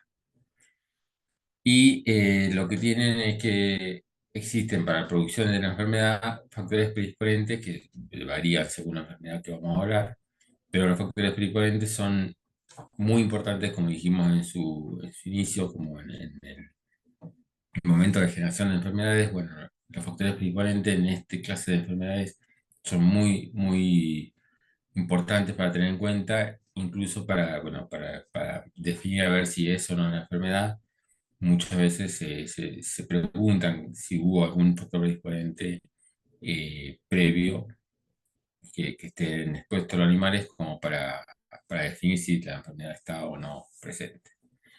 Y como buena noticia es que las herramientas disponibles actualmente para la prevención son de muy buena calidad o excelentes. Lo que sí hay que saber utilizar, y bueno, y eso es lo que más o menos vamos a trabajar un poquito, a comentarles cómo sería nuestra estrategia para poder usar las herramientas que son las vacunas, ¿no? Bueno, un poquito vamos a comentar cómo se desarrolla la enfermedad, como para explicar y a partir de ahí ver a ver cuándo sería lo ideal hacer el tratamiento o el control, ¿no? El tratamiento, el control, la prevención. En el caso de la enterotoxemia, interviene la célula vegetativa y la toxina, y la bacteria se llama Clostridium perfringens tipo D, la cual es una habitante normal del tejido, del intestino de los rumiantes, básicamente novino y caprino. Digamos, siempre esta bacteria siempre lo vamos a encontrar en el intestino, solamente que a niveles bajos, digamos, en una o dos bacterias, pongámosle por cantidad, digamos, una o dos bacterias por campo, por centímetro cuadrado, vamos a decir, eh, produciendo solamente una unidad de toxina por bacteria, ¿no? Entonces, una bacteria que tenemos, que es flora normal, que es común que tengamos, en un animal sano, produce solamente una toxina. Eso es cuando hay un cambio de dieta, que son los factores predisponentes más recurrentes, ya sea un cambio de dieta básicamente cuando hay carbohidratos o proteínas digeribles más presentes, digamos, en este cambio de dieta, digamos, que si vienen comiendo eh, forraje o pastizal pobre de calidad y es cambiado a un alimento de muy buena calidad, ya sea carbohidratos o proteínas, o una estasis, digamos, cuando el intestino se queda quieto por alguna infección parasitaria o alguna alteración digestiva, ese cambio de dieta o esa estasis lo que produce es una anaerobiosis a nivel intestinal. O sea, se queda quieto, no existe un buen intercambio gaseoso y lo que se producen un aumento de la cantidad de bacterias, pero se ve exponencialmente la producción de toxinas. Entonces, esas toxinas no se pueden metabolizar, no se metabolizan correctamente y van hacia el torrente sanguíneo, se es absorbido y esas toxinas van a tres órganos principalmente en el animal, que son el sistema nervioso central, el pulmón y el corazón. Con ese grado, ¿no? Principalmente afecta al sistema nervioso central, produciendo la sintomatología nerviosa, que ahora vamos a ver, característica. También produce alteraciones respiratorias, digamos, empieza a tener un animal agitado, con falta de- de respiración normal, digamos. Eso es por el edema producido a nivel pulmonar. Y también a nivel cardíaco vemos acá un acúmulo de- de sustancia que nosotros denominamos edema. Esa sustancia es todo líquido que es extravasado de los vasos sanguíneos debido a la lesión vascular que produce la toxina. O sea, la toxina eh, lastima, digamos, los vasos sanguíneos y produce esa alteración. Bueno, a nivel macroscópico se ve así, pero también microscópico se ve en el sistema nervioso central. Esta, por ejemplo, es una oveja adulta. Generalmente la enterotoxemia se ven en animales jóvenes también, digamos, generalmente se ven en animales jóvenes. y rara vez en animales adultos, pero bueno, si el animal adulto no está con buenas defensas y se produce ese factor predisponente, es posible que se produzca la enfermedad. Y bueno, lo que vemos en este video es un animal que está, por supuesto, está vivo, pero vemos que tiene, bueno, por ejemplo, estos son síntomas característicos como el nistagmo, convulsiones, eh, tónico-clónicas, digamos, que están endurecidos, los músculos como endurecidos, ¿no? Y tiene opistótona, eso quiere decir cuando la cabeza está hacia la nuca, digamos, hacia la espalda. eh, Esos son signos clínicos bastante sugerentes, digamos, ante la toxemia, pero también tenemos que diferenciarlo de otras enfermedades nerviosas, como la que vimos, por ejemplo, anteriormente en la clase anterior, como por ejemplo la polenencefalomalacia, la listeriosis también tenemos que diferenciarlo, o sea, que no es patognomónico, no es que vemos un animal así y ya podemos definir que es enterotoxemia. Pero sí, una de las posibilidades, y si es un ovino, capaz que la primera enfermedad que no tenemos que sospechar es la enterotoxemia. Si le preguntamos al productor si hubo algún cambio de alimentación, si la vacunación no fue bien hecha y demás, seguramente, y nos confirma esos datos, seguramente nuestra sospecha de que sea enterotoxemia tiene mayor peso, ¿no? Pero siempre hay que hacer un diagnóstico confirmatorio de eso. Bueno, ¿cuáles son entonces los factores predisponentes? De pasar, de pastorear un campo pobre, digamos, en forraje, en pastizal, como es la mayoría de los campos acá en Patagonia, a encerrar un corral, por ejemplo, o meter los mallines. Ese cambio de alimentación es predisponente a que se produzca esta enfermedad.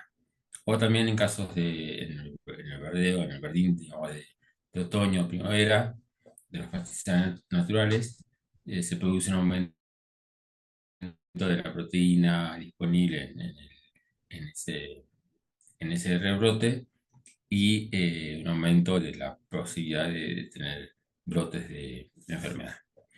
Y el segundo factor predisponente es una baja defensa inmunitaria, ¿no? Entonces, bueno, y nosotros como medida de manejo lo que tenemos que hacer, pues, mejorar la defensa inmunitaria o evitar que haya cambios bruscos de alimentación, ¿no? Entonces, bueno, en ese sentido vamos a hacer el trabajo del manejo, de la prevención.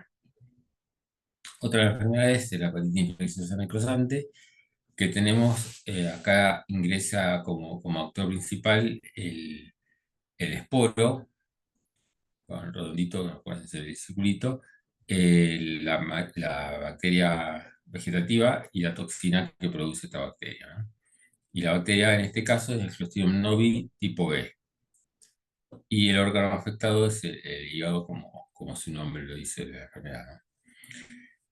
Bueno, la formación de esta enfermedad es debido a que los esporos, en forma permanente, vamos a decir, en lugares donde hay donde hubo ya casos de hepatitis infecciosa necrosante, los esporos quedan en el ambiente, quedan creciendo en el pasto, en el pastizal o en el cultivo, en la pastura, donde quedan permanentes y sobreviven por mucho tiempo en muchas condiciones climáticas. Y el animal consume este esporo, que es absorbido por en el intestino delgado, llevado por los vasos sanguíneos hacia el hígado, ¿no? Y el hígado, este esporo se acantona, digamos, queda eh, fagocitado por los macrófagos, que son células que se ubican dentro del hígado, y ahí pueden quedar 2, 3, 4 años sin producir ninguna enfermedad. Son esporos, digamos, no están produciendo toxina, solamente quedan dormidos en el hígado, ¿no? Hasta que haya algún factor predisponente. Y el factor predisponente principal en la región es la migración de parásitos, que producen áreas de necrosis, ¿no es cierto? Cuando el parásito migra sobre el hígado, como puede ser acción hepática o tixanosoma actinoides, o el Circercus tenelucus. Cualquier migración de parásito del hígado produce un túnel de necrosis. Si ese túnel de necrosis pasa justo por donde está el esporo, ese esporo se va a encontrar con un ambiente óptimo para el crecimiento. Entonces empieza a crecer, producen bacterias vegetativas y esas bacterias vegetativas producen la toxina. Y la toxina es lo que produce la lesión, que es una necrosis coagulativa, hepática en este caso, que microscópicamente se ve como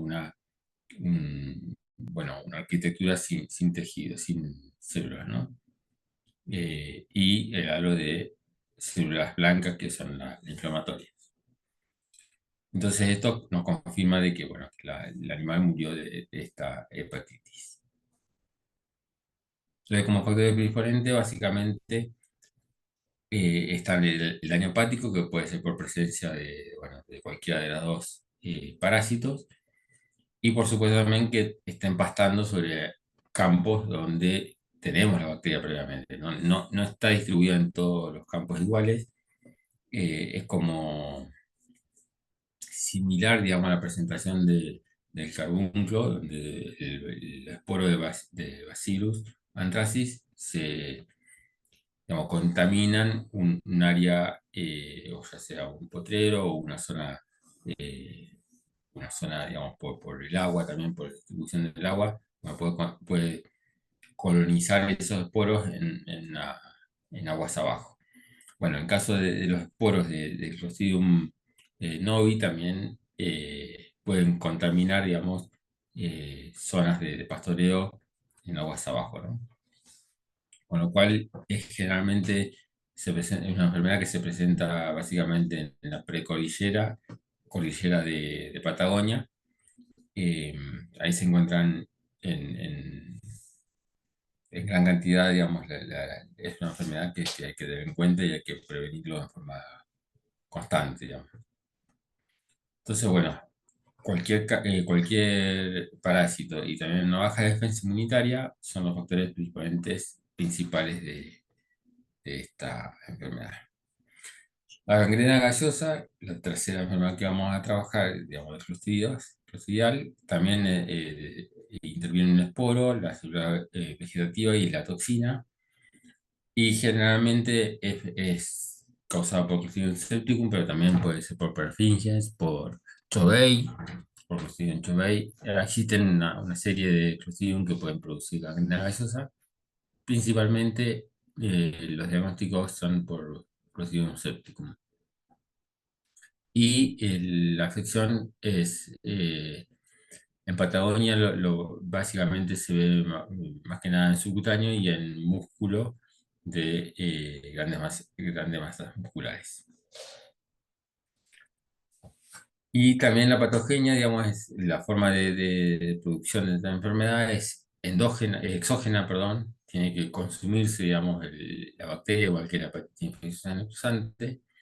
Quiere decir que los esporos también se encuentran en el piso, en el suelo, y es consumido por el animal.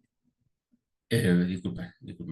En el suelo tenemos los esporos y cuando un instrumental, por ejemplo, o también algún tipo de herida que es producido en el animal, digamos, y ese esporo entra en contacto con la herida, se produce la anaerobiosis en esa herida y el crecimiento del esporo en el lugar de contacto, ¿no? Del esporo en la herida o de inyección, por ejemplo, en este caso, cuando se nos cae, por ejemplo, una jeringa en el suelo y no desinfectamos la aguja, bueno, si justamente caemos con un esporo de Clostridium septicum y nosotros inyectamos esa aguja contaminada, vamos a meter también el esporo dentro de esa herida. Entonces, si es subcutáneo, vamos a tener una gangrena gaseosa subcutánea, digamos, una gangrena subcutánea, y si lo metemos intramuscularmente, vamos a tener una lesión muscular, que es similar a la mancha, ¿no? En los terneros. Esta es una imagen que la mostró Mercedes. Esto también acá en Patagonia, donde era una, aplicación de un antibiótico, de un desparasitante, un antiparasitario, en subcutáneo, y se produjo, digamos, en forma rutinaria, se produjo la muerte de aproximadamente un 20% de los borregos.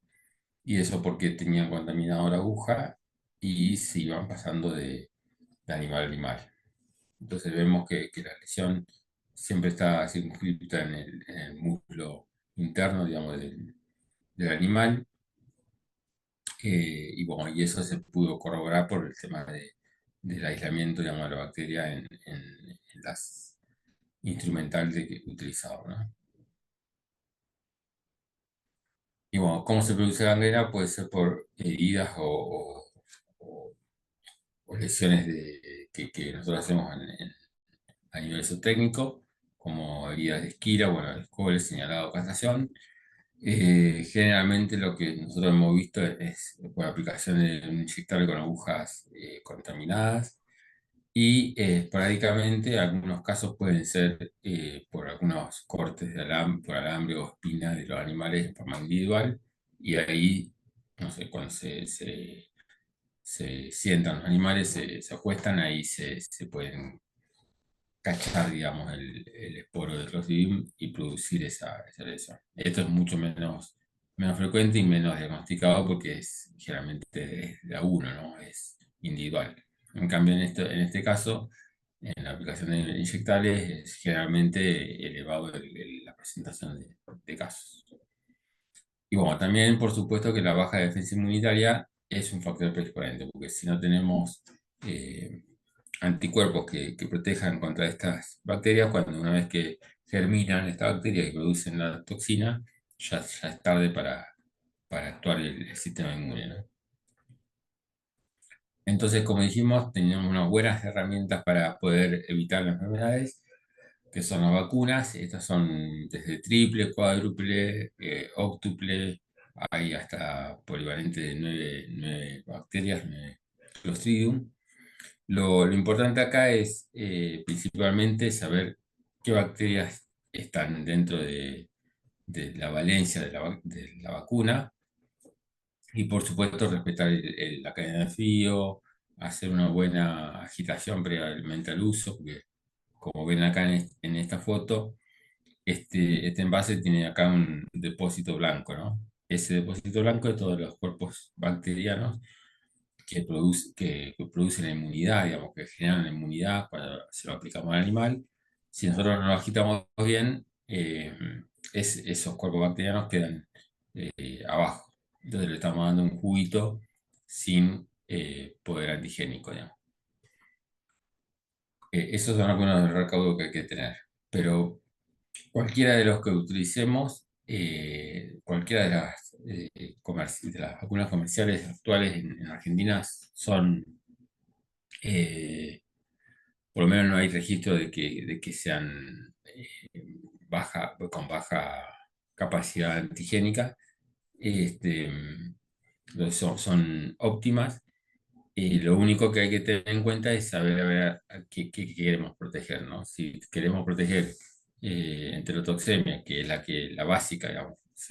Si se crían ovejas, enterotoxemia podemos siempre tener, digamos, como son flora normal del intestino de las ovejas, es muy probable que lo tengamos si no controlamos con vacuna. Entonces la enterotoxemia tiene que ser una, y otra puede ser gangrena gaseosa. Y, por ejemplo, si estamos en un campo donde estamos en el precordillera o cordillera, bueno, donde tenemos posibilidad de tener hepatitis infecciosa necrosante, vamos a meter una cuádruple, por ejemplo, que tenga esa protección, ¿no? Contra hepatitis infecciosa necrosante. Si estamos en el secano o en un lugar donde no presentamos esta enfermedad, bueno, con una triple ya no alcanzaría para cubrir las principales enfermedades clostridiales. Ahora, esa herramienta hay que utilizarla en una forma que nosotros lo que proponemos es la forma, bueno, que es bastante practicada por muchos productores, que es la aplicación de una vacuna, de una vacunación, digamos, en preparto, al mes de preparto, aproximadamente, mes y medio a lo sumo, no mucho más, digamos, no nos vamos a los 2 meses preparto porque el fundamento de la aplicación en este momento es que en los adultos, digamos, cuando tenemos animales gestantes, la vacunación en este momento genera anticuerpos que van a ir hacia la glándula mamaria, ¿no? Esos anticuerpos de producción de proteína van a ir a la glándula mamaria y cuando el animal pare, digamos, el cordero o el chivito va a mamar ese calostro y el calostro va a estar lleno de anticuerpos producidos para las enfermedades clostridiales, ¿no? Las bacterias clostridiales. Entonces, el cordero va a mamar ese calostro y va a completar su defensa hasta, generalmente son 2 meses de duración. Si fue bien calostrado, si fue bien vacunada la hembra, la duración del título, digamos, de anticuerpos de defensa que va a tener el cordero va a durar aproximadamente 2 meses. 2 meses. Entonces, a partir de ese momento, es recomendable hacer la primera vacunación en las crías, en los corderos o en las chivitas, que generalmente acá en la región cae en el momento de la señalada. Pero no solamente con una sola dosis vamos a poder generar buena defensa, sino que tenemos que hacer una segunda dosis, y esa segunda dosis es a partir de entre los 20 y un mes desde la primera dosis, ¿no? Entonces la segunda dosis hay que repetirla a los corderos que hemos aplicado la primera dosis al mes de aplicación. Esto generalmente en estas regiones. Por supuesto que esta aplicación lo que vamos a hacer es generarle defensas, digamos, a estos corderos por aproximadamente un año. Y bueno, cuando el año siguiente, cuando nosotros nos metemos en la esquila, vamos a estar en este punto, en el preparto, en septiembre aproximadamente. Ahí hacemos una tercera vacunación y generamos anticuerpos para mantenerlo el año siguiente. Agustín, una Sí, pregunta.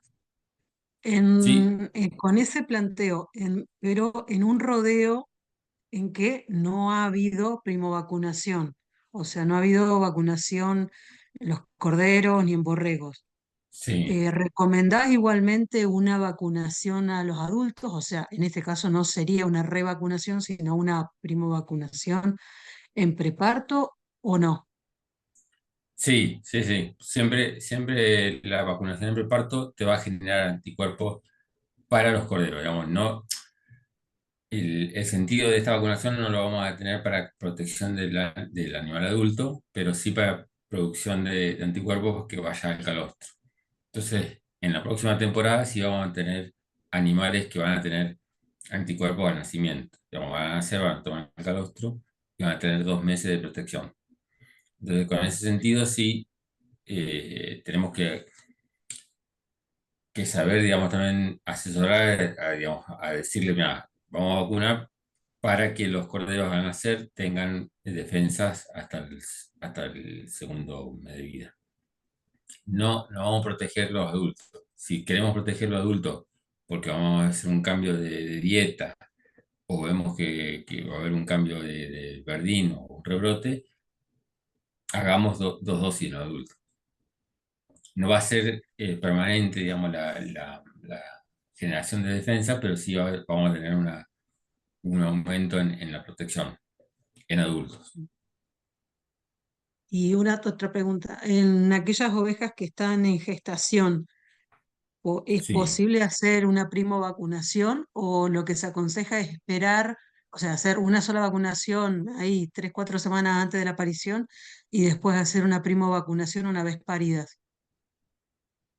¿Qué es No, lo que recomendarías vos? lo- yo recomendaría si es una majada nueva, digamos, sin vacunación previa, y la agarramos, no sé, en esta época que vemos que la aparición va a estar próxima en 3 4 meses, bueno, hacer una vacunación en los adultos eh, para empezar a generar generaciones, digamos, de corderos de nuestro eh, reemplazo, digamos, de ovejas con defensa. Entonces, no lo vamos a anotar ahora, digamos, no lo vamos a generar ahora con al rodeo protegido, pero sí vamos a empezar a trabajar la reposición con buena defensa, eh, una correcta estrategia, digamos, de formación de defensa.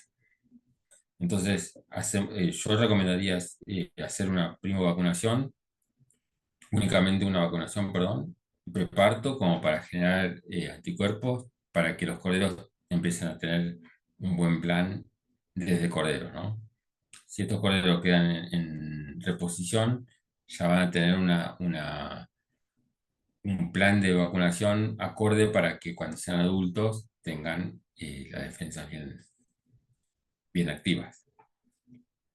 Eso siempre y cuando no sea un campo con problemas de enterotoxemia, ¿no? Si es un campo con problemas de enterotoxemia y no están vacunando y a vos te llaman por enterotoxemia, por supuesto hace doble vacunación.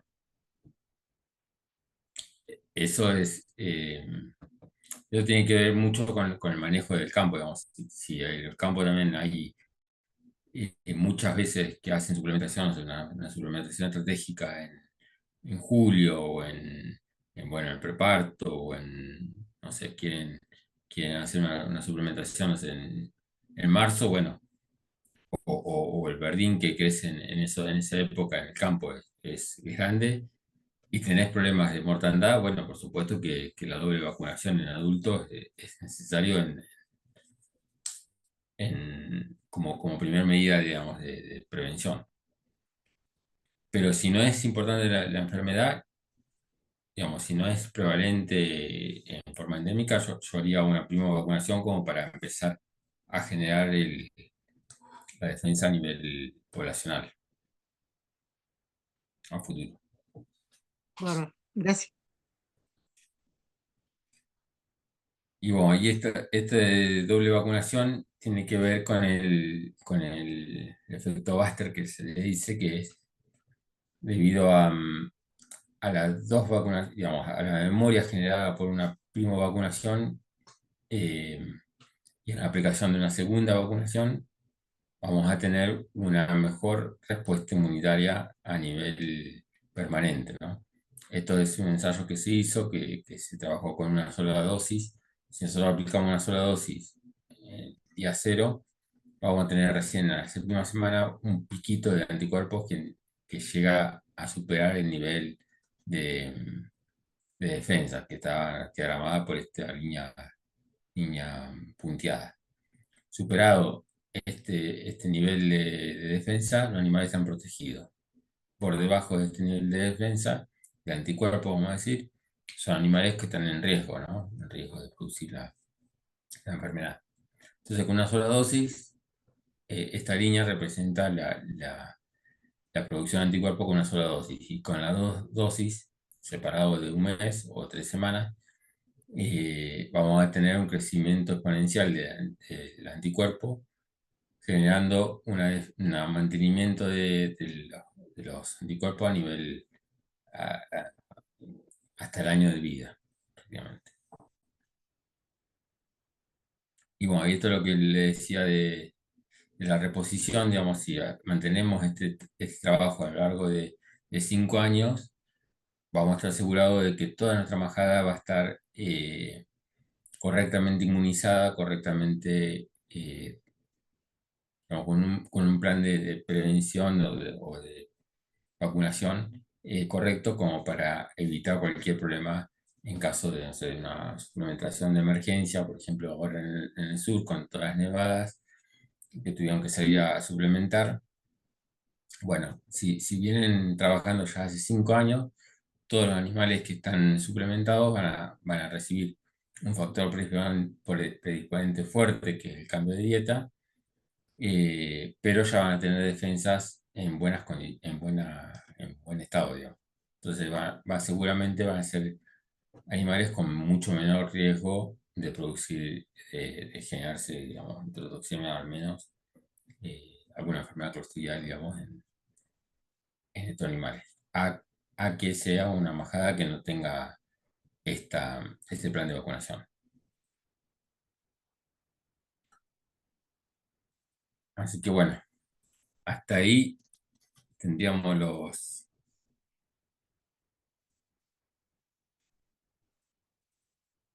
las enfermedades infecciosas. No sé si tienen alguna consulta o comentario.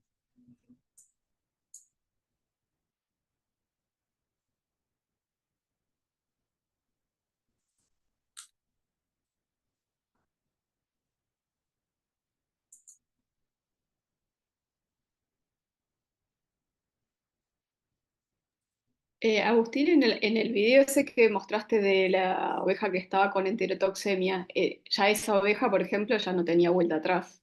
Esa oveja no No, no, estaba... Ok. exactamente.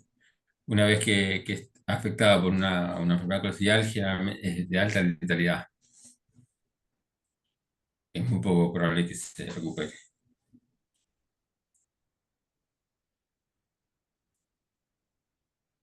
Tengo una consulta.